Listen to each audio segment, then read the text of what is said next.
అందులో ప్రధానంగా ఏదైతే మన సంస్కృతి గురించి అనేకమైనటువంటి చిన్న చూపు చూసేటటువంటి పరిస్థితి ఉన్నటువంటి సందర్భంలో మన బతుకమ్మ మన గౌరవం అని చెప్పి బతుకమ్మ పండుగను ముందుకు తీసుకెళ్ళి నేను ఊరూరా తిరుగుతూ మరి బతుకమ్మ పండుగ మన ఆత్మగౌరవానికి ప్రతీక అని చాటి చెప్పేటటువంటి ప్రయత్నం చేశాను అధ్యక్ష. అదేవిధంగా మన చరిత్రకు సంబంధించి 3000 సంవత్సరాల తెలంగాణ చరిత్రను కూడా నేను ప్రత్యేకించి ఒక చారిత్రక బృందాన్ని కూడా పెట్టుకొని మరి పుస్తకాలను కూడా వెలువరించడం జరిగింది అధ్యక్ష. తెలంగాణలో ఉన్నటువంటి చారిత్రక కట్టడాలను పరిరక్షించడానికి, ఆ కట్టడాల చుట్టూ ఉన్నటువంటి చరిత్రను కూడా నేను నిక్షిప్తం చేయడానికి చేయని ప్రయత్నం అంటూ లేదు అధ్యక్ష. అట్లానే ప్రధాన స్రవంతి మీడియాలో సినిమాల్లో మనకు జరుగుతున్నటువంటి అవమానం పట్ల ఆనాడు ఉమ్మడి రాష్ట్రంలో చాలా తీవ్రంగా కొట్లాడడం జరిగింది అధ్యక్ష.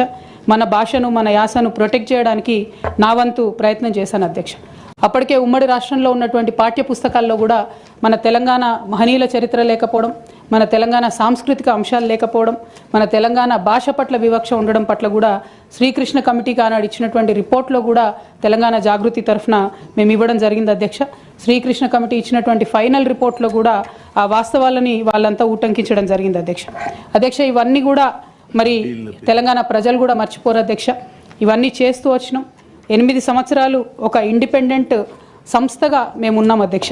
అదేవిధంగా సాంస్కృతిక పరమైన అంశాలే కాకుండా బాలికల విద్య పట్ల, ఆదివాసీల హక్కుల పట్ల, మన ప్రాంతంలో ఉన్నటువంటి పరిశ్రమల్లో మన ప్రాంత ఉద్యోగులకే, మన ప్రాంత యువకులకే ఉద్యోగాలు దక్కాలనేటటువంటి అంశాల పట్ల కూడా ఆనాడు మేము పోరాటం చేయడం జరిగింది అధ్యక్ష.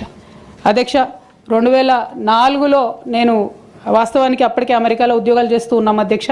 2004 ఆగస్టులో నేను నా పర్సనల్ రీజన్స్ కోసము భారతదేశానికి వచ్చాను అధ్యక్ష.